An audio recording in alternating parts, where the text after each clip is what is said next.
But that is what is going on with the trans religious ideologies that are being forced upon everyone. It is an ism in the truest sense of being a religion. I don't think people should have to put their favorite Bible verse on their name tag or their email signature or their business cards. I don't think anyone should have to recite the Nicene Creed at the start of their workday.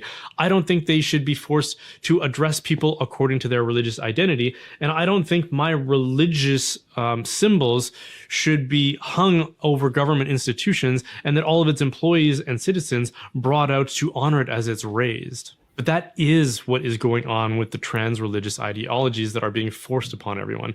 It is an ism in the truest sense of being a religion. It has all the hallmarks of a religion. It has pageantry and performance. It has rituals. It has creedal statements that people are expected to recite. It enforces severe forms of social isolation for dissenters.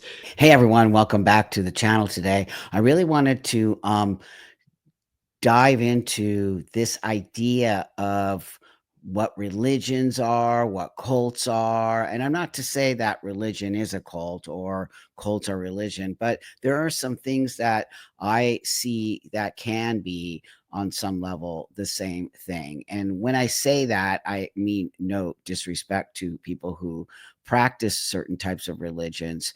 But I will tell you that I do not disagree with, I do disagree with cults. So with that, I have seen a lot going on in this trans space that has me very, very concerned as somebody who did transition a long time ago when it was not like this and it was not on some level an ideological space and it was very well guarded, and we made sure that people really needed to do this and adults were only doing it, and it was a very, very secure space for a very small amount of people, which there is still on some level. I believe it's a very, very small space of people who need to do this or who benefit from it. And so I found this guy here and he just explains it really well, and I really want to use it in order to sort of get my point across, because the way he says it is just genius. So before I move forward, I want to thank you so much for being part of this channel and liking, subscribing, and commenting, and helping to participate in finding out what's going on. It's real creepy if you ask me what's going on, and I do see some cult-like aspects happening now. That being said, I'm not sure what's going to happen here with YouTube, and I just want to say this directly to YouTube. I am a transsexual person who transitioned 30 years ago. I have concerns of my own, and these are my opinions, okay? And they reflect my opinions as a transsexual person. So I really hope you don't demonetize this video, because it will actually show that you are not being open-minded and not giving us a fair chance to have different opinions within the trans community. So I just want to put that out there. Okay. So let's move forward with him and let's talk about this. It wedges itself between adherents and their families. It speaks of salvation, that unless people, children included, have access to its sacraments, they will suffer greatly or even be lost. This is a matter of life or death, we're told, but with no way to verify the veracity of that claim. And in fact, multiple studies have shown that gender-affirming care does nothing to improve mental health outcomes.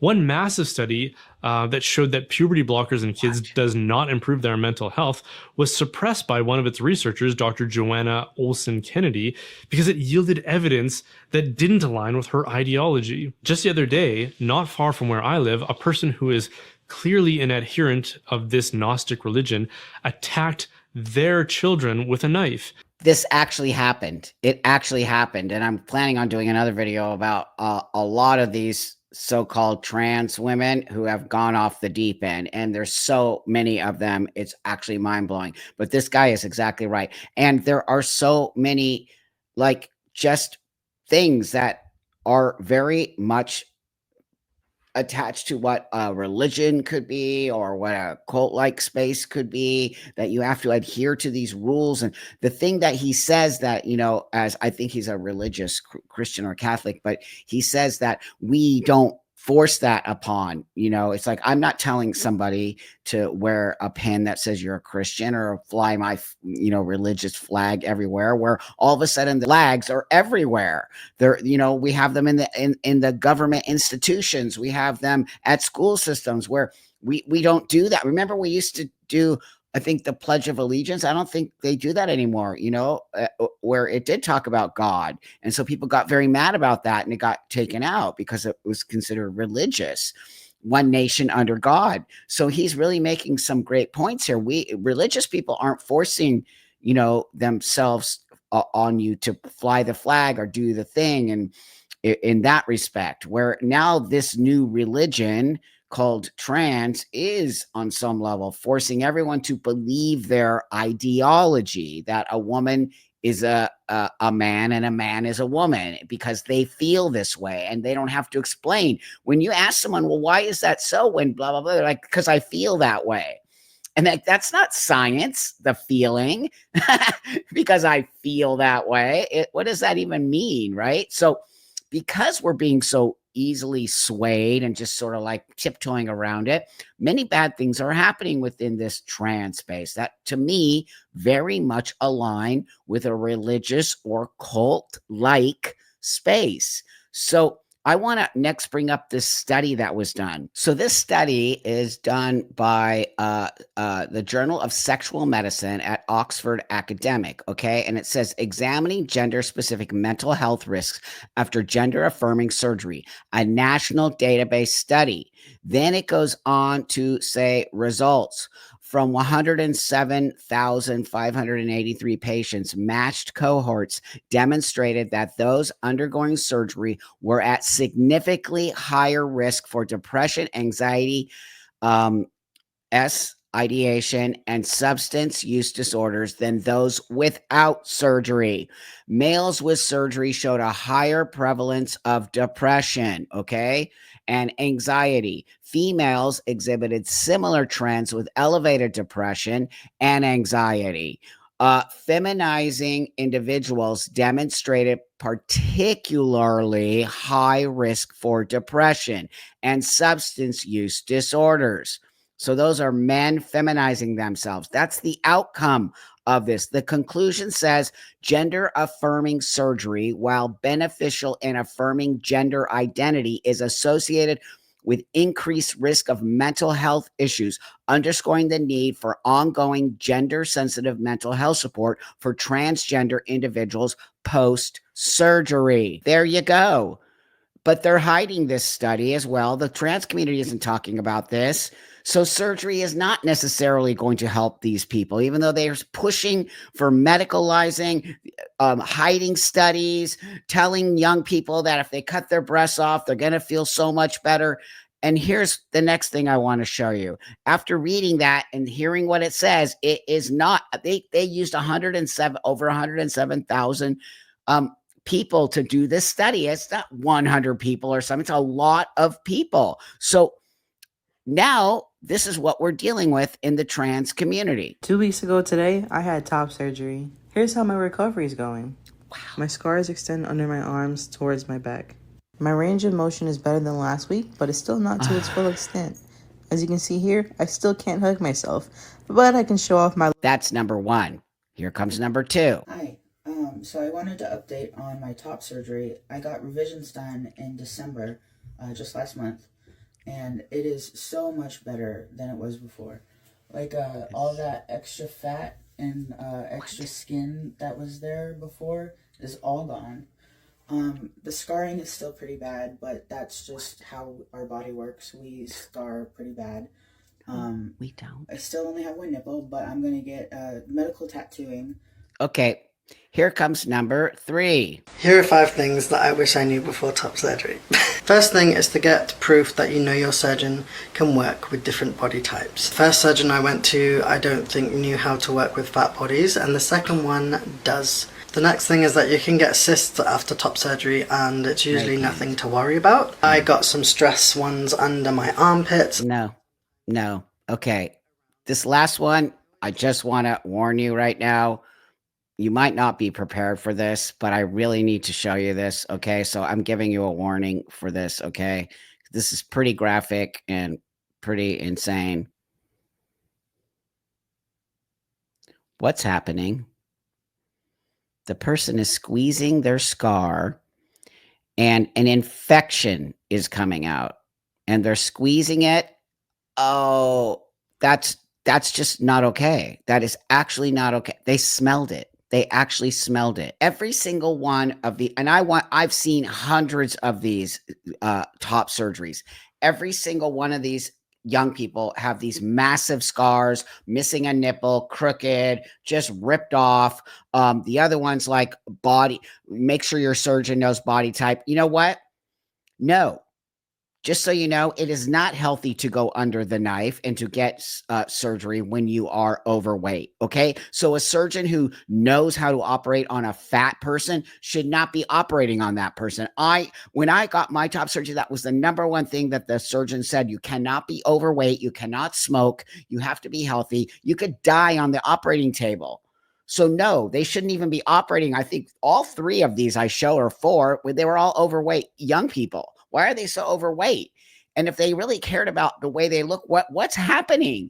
These kids should not be getting their breasts cut off. They should be, first off, talking about what's going on with these kids. They look so distressed.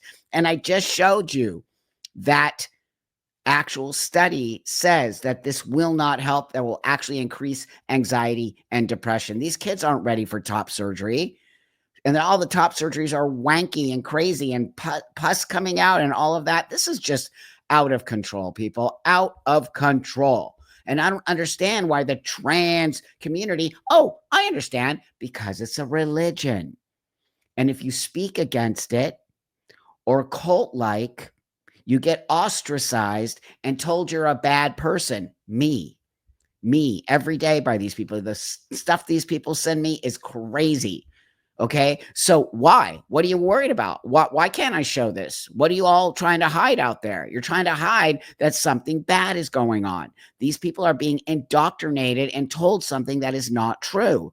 So this last one I want to bring here to you because I just find it to be so bizarre. I use she, they pronouns because gender's fake and I'm not really a woman, but I was raised a woman and I will always be perceived as a woman, and I don't have gender dysphoria or any body dysmorphia when it comes to my parts or gender, but I'm not a girl. Excuse me, what? What is that? So that person is a non-binary she, they, which goes under the trans umbrella, but they have no body dysmorphia. They have no gender dysphoria. They have none of it. They just feel like they were raised as a girl, but they're not a girl. What? That's mental illness.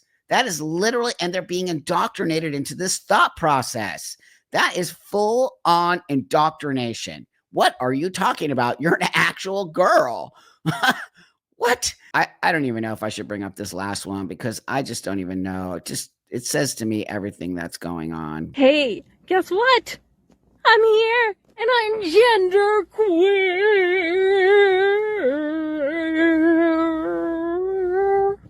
This is trans.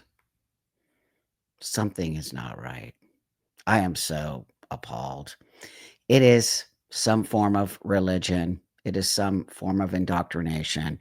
There is something going on that we must get out there. Every single one of those young people that I researched for top surgery had the most insane scars. I don't have scars. How can 30 years ago I get something, or 28, whatever, with no scars, and today that's all they're doing? It's like it's part of being a part of. Do you see what they're doing? They're selling the top surgery as the scars means you're trans, where people like myself who actually have gender dysphoria, we don't want scars. We want you not to be able to see that. We want to walk the world as a man so that no one sees this. The scars are part of the indoctrination. Okay. So with that, I care a lot about these young people. I care a lot about what's going on. I'm just completely appalled by the whole thing.